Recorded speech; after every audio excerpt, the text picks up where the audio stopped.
daawadayaal ku soo dhawaada warbaahinteena caalamiga ah ee galbeed 24 waa maalin jimco ah bisha 11aad 2021 qodobada aan wararka idinku haynana waxaa ka mid ah wararkii ugu dambeeyay dagaaladii waqooyiga iyo xiisadii diblomaasiyadda Itoobiya aan idinka hayno oo kala ah waxaa faraha ka baxay dagaaladii ka socday gudaha deegaanka Axmaarada kuwaas oo u dhaxeeya ciidamada isku dhafka ah ee TDF iyo OLA oo dhinac ah iyo ciidamada huwanta dawladda oo dhinac kale ah.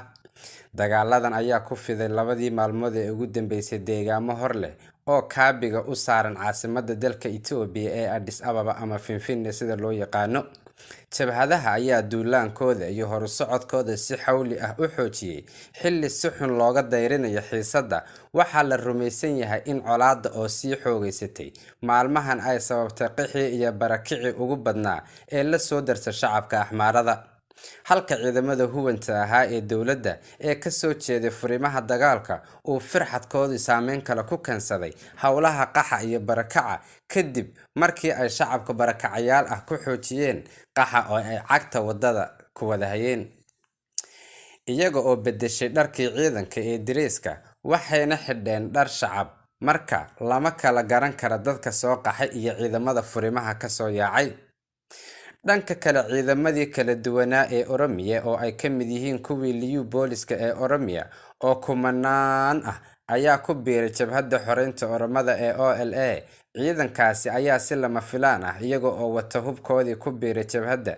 Ciidamadaasi dhanka jabhadda u diga rogtay oo afartii maalmoodba si raxan ah ugu soo biiraya jabhadda ayaa tiradooda lagu sheegayaa 2312 askari. Ilaa hadda dawladda Itoobiya kama aysan hadlin ciidamadaas dawladda ee hubeysan isla markaana ku biiray jabhadda, balse waxaa xaqiiqo ah xaaladda oo faraha ka baxday awgeed iyo ciidamada oo u arkay inay dantoodu ku jirto meesha ay awoodda waqtigan u janjeedho inay tahay dhanka jabhadda inay sidaas ugu biireen jabhadda ayay sheegayaan dadka siyaasadda Itoobiya u duundaloola isla markaana qaada dhiga. Dhanka diblomaasiyaddana daawadayaal xogaha aan idinka hayna ayaa sheegaya ergeygii gaarka ahaa ee Mareykanka u qaabilsanaa Geeska Afrika Jeffrey Feltman ayaa gaaray magaalada Addis Ababa ee caasimadda dalka Itoobiya. Ergeyga ayaa dabada ka riixaya dadaal la doonayo in sidii colaadda loo joojin lahaa oo wada xaajoodaan iyo arrimo kale oo xasaasi ah oo la xiriira sidii ay dawladdu waqtigan u muujin lahayd tanaasul maadaama ay xakameyn weyday amniga dalka oo ay jabhaduhu sii xoogaysanayaan isla markaana ay dawladdu sinaba u tixgelin weyday inay colaadda joojiso sifa loo dardargeliyo howlaha gargaarka bini'aadanimo lagu gaarsiinayo shacabka gaajada u dhammaanaya ee darxumadu dishay sanadkii ugu dambeeyay ee gobolka Tigreega. Feltman ayaana ugu horeyn la kulmay gudoomiyaha Midowga Afrika Moussa Faki. Weli lama hubo in Abiy Ahmed uu qaabili doono isla markaana uu tixgelin doono baaqyada beesha caalamka gaar ahaan kuwa Mareykanka oo aad iyo aad u dardargelinaya sidii loo soo afjari lahaa colaadda iyadoo Abiy Ahmed uu sheegay in Mareykanku ay u janjeeraan taageerada TDF. Sidoo kale afhayeenka TPLF Getachew Reda ayaa sheegay inay qabsadeen degmada Kamise oo 325 kiiloomitir u jirta caasimadda dalka Itoobiya ee Addis Ababa. Waxaa xusid mudan in qabashada magaalada Kamise ay hore u sheegatay jabhadda OLA oo xiriir iyo iskaashi militari la leh kooxda TPLF iyo ciidamadooda TDF. Magaalada Kamise ayaa ah magaalo madax u ah soon ku yaala gobolka Axmaarada balse dadka degan ay Oromo yihiin.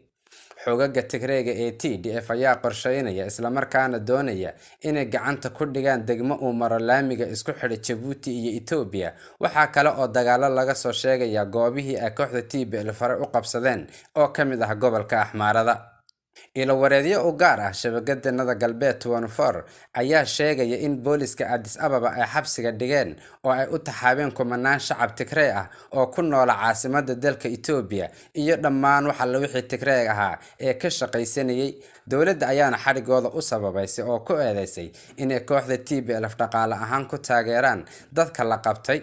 Waxaa ku jira kuwa xagga niyadda kala jira ciidamada TDF.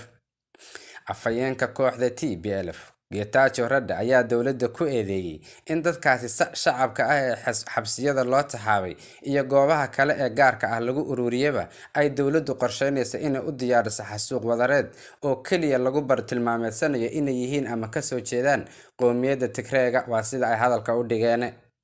Haweeneyda afhayeenka u ah xafiiska ra'iisul wasaaraha Itoobiya Balene Siyom ayaa warbaahinta caalamka ku eedeysay inay khatar iyo xaalad aan jirin ay ka tabinayaan Itoobiya. Waxay xustay in fidinta dacayada TPLF tahay anshax xumo iyo xadgudub ay Itoobiya kula kacayaan mar walba. Dowladda oo awood ahaan aad u weeqantay ayaan warbaahinteeda dowladda marar badan ku sheegtay in wararka dacayada ah aan Itoobiya lagu dumin karin. Si kastaba ha noqotee ee xaaladda ayaa maraysa halkii ugu darneed, xiisaduna faraha ayay ka baxday, lamana saadaalin karo halka ay ku dambeyn doonto, balse waxaa la sheegayaa in Itoobiya ay cagta saartay wadadii burburka kadib markii ay dalal ay ugu horeeyaan Mareykanka, qaar ka mid ah dalalka Yurub iyo Bariga Dhexe sida Qatar iyo Kuwait ay muwaadiniintooda si isdaba joog ah ugu daabulayaan oogana qaadayaan guud ahaanba dalka Itoobiya. Dhammaan arrimahaasi ayaa sii muujinaya ifafaalo kala yaac iyo burbur ku soo wajahan dalka Itoobiya. Saaxiibayaal, intaas ayaan ku soo koobayaa qaybtii koowaad ee wararkii dagaalada iyo qaybtii diblomaasiyadda aan idinka haynay guud ahaanba dalka Itoobiya. Fadlan muuqaalka like saar, wixii faalla iyo tusaale ahna hoos noogu reeba. Waa mar kale iyo warbaahinteena caalamiga ah ee Galbeed 24 kala soco markasta xogihii ugu dambeeyay oo faahfaahsan.